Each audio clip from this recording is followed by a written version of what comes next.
So Michelle, this Friday you're performing at Hamilton Palace. Are you looking forward to going back there? Obviously you performed there before, like years and years ago. I can't wait, actually. It's really exciting because it was about 10 years ago. That's how old I am, by the way. But it was about 10 years ago, and I got one of my first gigs ever singing downstairs on a Monday night in the Palace, because I was just obviously just an amateur and just singing in working men's clubs, and the act that were on the Monday night there at the time was Billy Porter and Donny Finlay, and they said, okay, you can come along to the Palace and have a go.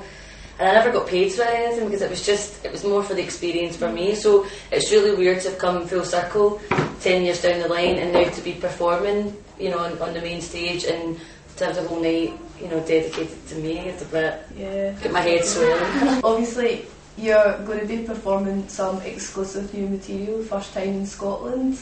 Is this from your new album? It's from the new album called Different Beat, and we've been working on this new album for about 2 years, and to be honest it was finished 2 years ago, but I think I've just been trying to find the right time when to release it, or if I'm going to release it. I mean, I went through the motions of should I just give the songs away and maybe just be the, you know, take the songwriting credit, or should I release the album, because I haven't released anything since 2004, so. And since then my career's taken a completely different path. I mean, as much as I still sing, I did Edinburgh at Hogmanay and there's 140,000 people there, but I've not done anything from a studio point of view. So I kind of was like, well, if it's not broke, don't fix it. Should I release an album? So all this kind of stuff was going on, but this year, and with the stuff that's coming up this year, it really feels like the time to do it. And I feel that I've been away long enough now that people will be quite interested to hear what I've been doing. So yeah, and I was kind of... I knew that I wanted to do the first performance of the material in Scotland, definitely, and I just felt that Hamilton Palace, I mean, it's one of Scotland's largest nightclubs. I mean, the music that I'm doing now is very dance and upbeat, so I just thought it would be the perfect place to try it out, and plus I like the club and I like the people that own the club, and I knew that it would all be done properly. The lighting would be right, the dancers would be right, everything would be good, so that's why we went for that venue. Excellent.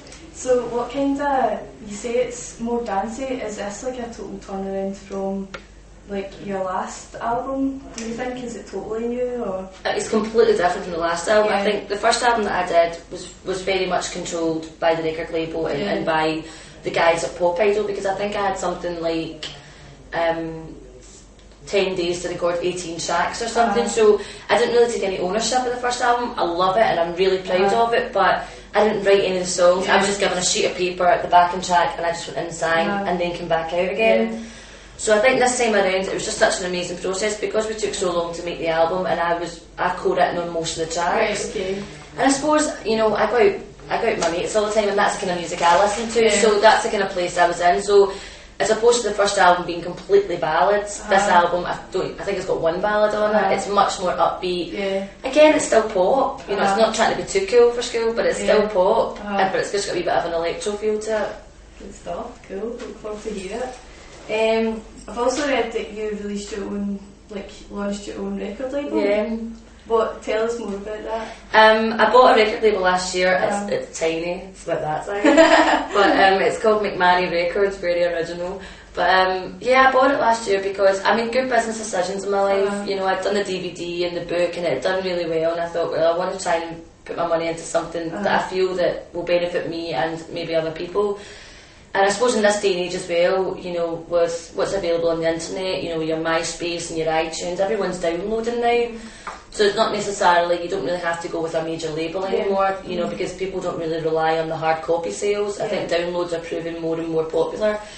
So yeah, I bought a wee label, which means when I release this album, I've got the choice of releasing it through my own label, or I can go through a major. But the interesting thing about the label is that I've now just signed my very first artist to the label. Excellent. It's a young guy called Michael Brady, who's fantastic. He's from Skye.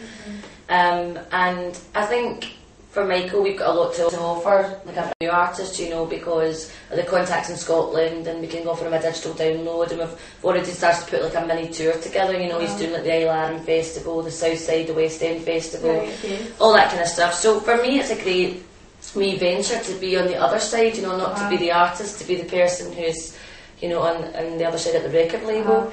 But again, it's just a wee business venture. I mean, in the current climate, I don't know how it's going to go. You know, it's a great time for me to decide to go and get my own business in the middle of recession. But you know, it's there. The label's bought now. It's never going to go away. And you know, hopefully in the future, it might become a bigger part of my career at working at the label. Cool, excellent. Still on the music thing, I was on your official Bebo page, and you've listed my Bebo page is disgraceful. You've listed some like quite a lot of varied. Well, you've got a varied taste in music. Let's say. What's your favourite acts out there at the moment? At the moment, we see. I didn't grow up listening to folk music because my dad was like one of those ancient rockers. You know, he refused to cut. He was like, I don't know, 50. But there's so many bands. I mean, I've been to see. I mean, obviously Kings of Leon. That's everyone loves them. I went to see them in December. But I love Arcade Fire and I love White Lies. You know, they're a great band as well. But then I love Lady Gaga and I love Girls Aloud. And I've got a Right Said Fred album in my collection as well. Again, that's how old I am because it's the original one.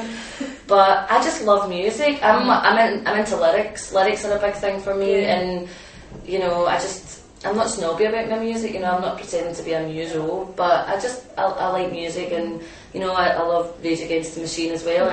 You know, I go to the Cat House sometimes, you know, but then I'll go to Polo Lounge as well. So I'm just up for good music, I think. I don't have any specific taste, and I'm not snobby about anything, you know. I wouldn't say, God, I wouldn't listen to that. It's funny, because sometimes when I'm out and about, especially if I'm in places like the Cat House and stuff, I'll have big guys coming up to me, like beards and masses of hair, and they're like, I don't really like your music, you know, but I think you're a good singer. And you're like, you've got my album, haven't you? You just don't want to hear it. You just don't want to admit to having my pop album. But I'm not like that. I would just rather say, I like this or I like that. But yeah, you're right, I have got a really wide an eclectic taste in music, shall we say. Do you think that comes across in the new album?